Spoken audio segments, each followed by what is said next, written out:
pang 7. Gising pa po tayo, pakikalbit nga po yung nasa tabihan. Pakitabi, gising. Tabi mo si Lord. Anyway po, ayan, mabilis lang po, bibilisan ko na lang po. Kaya sinabi ko sa worship, ano po, napaka-powerful po na when you lift up our hands, tama po ba? It's a sign of what? Surrender, submission, be it fear, or excitement, or joy. It's very powerful. Tama po? And in the the last word of Jesus, which was in Luke 23:4-6, Jesus called out in a loud voice, "Father, into your hands I commit my spirit." I tell you that the gesture of Jesus was not just simply, He didn't just simply shout it out loud. Jesus demonstrated it.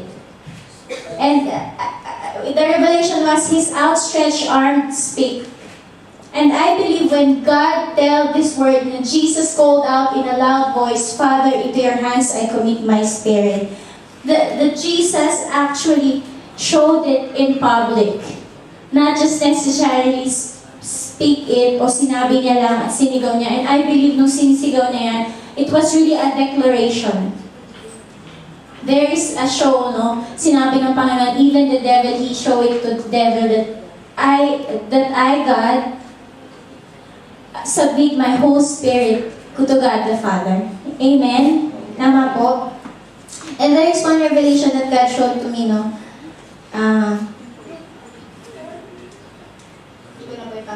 His last words was clearly demonstrated on the cross.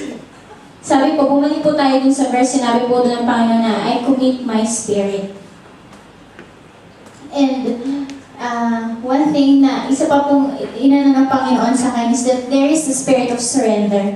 Jesus did not just simply call out loud. Jesus' heart was filled with submission. It was even more reflected as His arms were lifted up. Amen? When God said it, alam niyo po ba how painful it is for Jesus to actually say those words, those 7 last words? According to physicians and science, ako po, I'm in the field of science. And when I was reading it, I actually believe na, oo nga no, masakit para kay Lord yun. Kasi actually, there's so many things na nasira sa Panginoon, torn.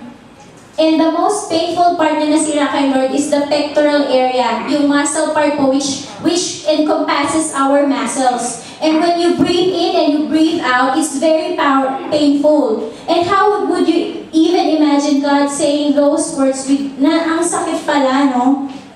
And it says in the verse na Jesus shouted out loud. He cried it out loud. Isipin niyo na pag nag-breathe in and breathe out si Lord. Pero the most painful part pala is when He breathed out, He exhaled. Because He actually, ano po yun, yung nag-ano siya ng pressure from the knees to His feet po. Yun po yung parang doon siya kumukuha para lang makapagsalita siya. Pero ang sakit na po pala. And I actually believe na, sabi ko nga po, Lord, paano Christians would take their Christianity lightly when the pain is so much for you. Tama po, amen? Another thing, on the cross, when Jesus said these words, Jesus believed the impossible. During that time when God was on the cross, ang Panginoon po, He carried all the weight of all the iniquities ng mundo. Tama? Lahat ng kasalanan, lahat po nasa Kanya at that time. But Jesus believed the impossible. When He cried it out loud, how could holy mix the unholy? Kasi nga siya, He carried everything, but He was able to believe that He could cry it out loud to God, that God, I'm surrendering my life to You. Amen?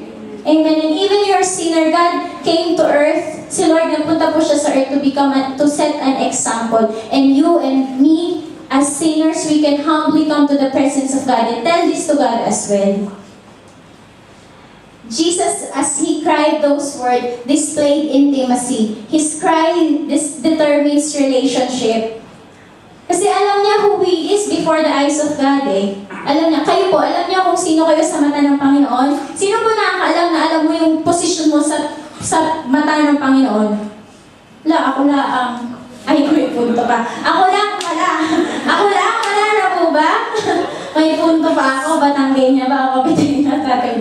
Anyway, He knew who He is before the eyes of God. And lastly, the fourth one yata, an act of love. His response was out of fullness of his heart. His desire is to come running into the arms of God. Even if it is very painful, if it is very excruciating pain that he's going to endure, he cried out loud because he wants to run to the Father. He wants, God, I commit my spirit into you. At this very moment, I come to you humbly and I want to give up my life. Are you really willing also as well to give up your life to God? Even during painful times. See, Lord, when He was on the cross, dinala niya lahat eh. Even He's fully God, He also set His example as a fully man, so you can be able to know how it is to actually walk this earth. Wala pa siya sa cross, ordinary man lang din siya. He was able to demonstrate how to be a full man. Right? And even on the cross, God is demonstrating that. And lastly, let go. You empty yourself in full sacrifice. You let go of all. The time that Jesus was shouting those words, Jesus offered up completely His life as He knew that He can place His life in the hands of God. I have a question.